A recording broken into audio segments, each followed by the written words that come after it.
బహిరంగ వేదికపై చర్చకు రమ్మంటే వస్తున్నాం, వస్తున్నటువంటి మాతో చర్చించేటువంటి దమ్ము లేదు. సో పిరికి పందలుగా ప్రభుత్వ పెద్దలున్నారు, మంత్రులున్నారు అంటూ కూడా కేటీఆర్ చాలా సీరియస్ కామెంట్స్ చేయడమే కాకుండా అవసరమైతే దీనిపైన మళ్ళీ చర్చకు సిద్ధమే. అప్పుల విషయంలో అసెంబ్లీ పెట్టండి, ప్రత్యేక సమావేశాలు పెట్టండి, ఒకరోజు కావాలంటే మాకు గంట సమయం ఇవ్వండి, మీరే 4-5 గంటలు మాట్లాడుకోండి, ఏదేమైనా ప్రజలకు అన్ని విషయాలు తెలియాలి అని మాట్లాడుతూనే అప్పుల విషయంలో చర్చకు సిద్ధమంటున్నారు. మాతో మాట్లాడడానికి మంత్రులు పారిపోతున్నారని చెప్పేసి మాట్లాడుతున్నారు. సో ప్రతిపక్ష నాయకులకు సవాల్ విసిరితే ఆ సవాళ్లకు రెస్పాండ్ అయ్యి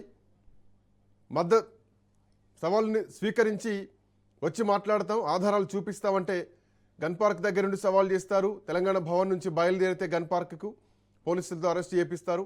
తెలంగాణ భవన్కే వస్తా అంటారు. మీడియా ముందే మాట్లాడదామంటే ఇక్కడ నుంచి మళ్ళీ గన్ పార్క్కు రమ్మంటారు. సో దీనిపైన జూపల్లి కూడా మాట్లాడారు. బావొక దగ్గర బావమరది ఒక దగ్గర ఎందుకు, ఇద్దరు గన్ పార్కే రండి అని చెప్పేసి. సో గన్ పార్క్ బయలుదేరిన హరీష్ రావును ప్రభుత్వం అరెస్ట్ చేసింది, పోలీసులు అరెస్ట్ చేస్తారు.